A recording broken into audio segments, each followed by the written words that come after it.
আসসালামু আলাইকুম গাইস। আসলাম পুকুরে গোসল করতে।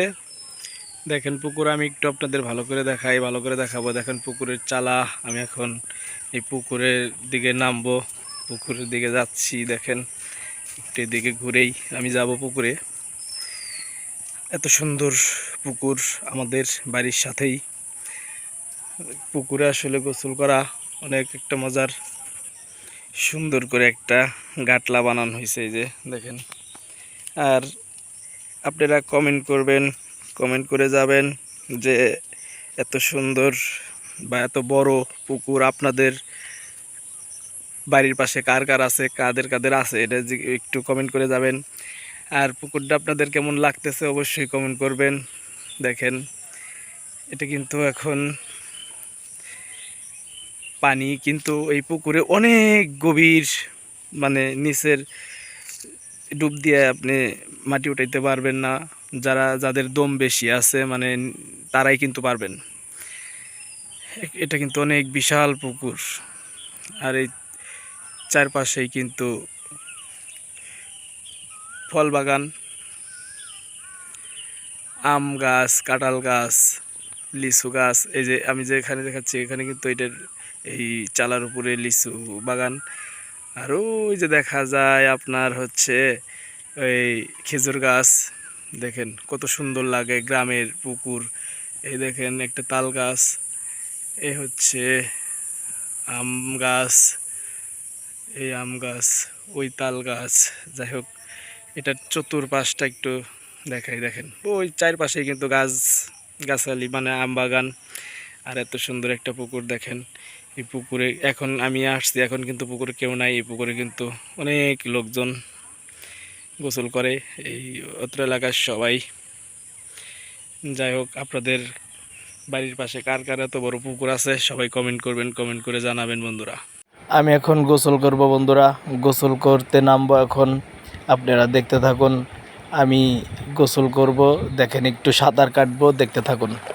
আমি কিন্তু বন্ধুরা নেমে গেলাম বলতে বলতেই। কানে একটু পানি দিয়ে ভিজেই নিই যাতে কানে পানি না ঢুকে। একটু মুখে পানি দেই, দেওয়ার পরে হাই বন্ধুরা, আমি একটু গামছা দিয়ে পিঠটা একটু ডলে নেই।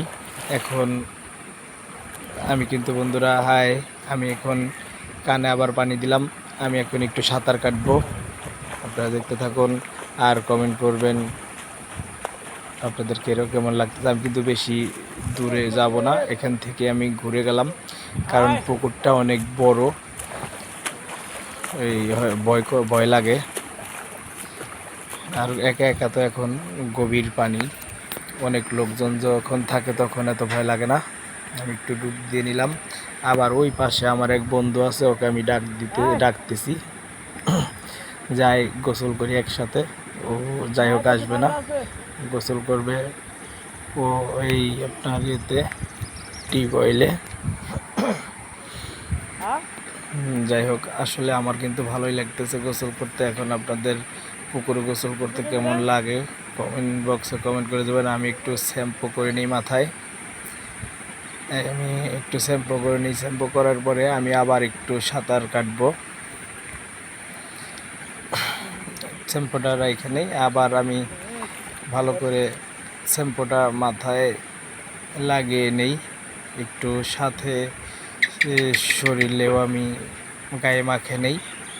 যাই তারপরে আমি গায়ে মাখার পরে আমি আবার একটু সাঁতার কাটবো, আপনারা দেখতে থাকুন। আর ভিডিওটা কেউ খারাপ মন্তব্য করবেন না। পুকুরে আসলে গোসল করাটা খুবই আনন্দের, মজা। তাই আমি দেখাবো একটু আবার একটু ডুব দিলাম, ডুব দিয়ে এক ডুবে একটু দূরে যাব, ওখান থেকে সাঁতার কেটে আবার ঘুরে আসবো। কারণ আগে বলেছি পুকুরে অনেক গভীর, লোকজন নাই। আমি সাঁতার কেটে চলে আসি, দেখতে থাকুন। কি মজা, মানে অসাধারণ। আর একবার আমি শ্যাম্পু মাইখে নেই, আমি শ্যাম্পু লাগাইনি, শ্যাম্পু দ্বিতীয়বার লাগাইলাম। যাই হোক এখন শ্যাম্পু লাগানোর পরে তারপরে আমি ভালো করে ডুবাইয়ে গোসল করে আমি উঠে যাব। ভালো করে এই শ্যাম্পুটা লাগাই। গরমের দিন ভালো করে শ্যাম্পু দিয়ে ওয়াশ না করলে কিন্তু মানে তৃপ্তি লাগে না, ভালো লাগে না। দেখেন আমাকে কেমন লাগতেছে, একটা ভূতের মতো লাগতেছে। আমি গামছা দিয়ে একটু মুখটা ডলি।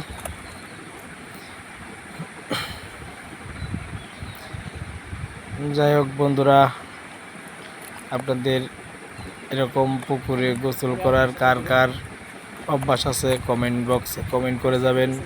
আর একটা লাইক দিয়ে ফলো করে পাশে রাখবেন, এটাই প্রত্যাশা। আমি এখন আবার ভালো করে ডুবিয়ে আমি সাঁতার একটু কেটে তারপর আমি এখন চলে যাব, উঠে আসব। কারণ একা একা ভয় লাগে, অনেক বিশাল একটা পুকুর, অনেক গভীরতা। ভালো করে একটু সাঁতার কাটলাম। আর দু একজন যদি বন্ধুবান্ধব বা কেউ পুকুরে থাকতো তাহলে আমি আরেকটু বেশি গোসল করতাম। যাই হোক, এখন আমি উঠে যাব। আপনারা সবাই ভালো থাকবেন, সুস্থ থাকবেন। আপনাদের সুস্থতা কামনা করি সব সময়। আর আপনারা আমার পাশে থাকবেন এটাই কামনা করি। ভালো থাকবেন সবাই, ধন্যবাদ।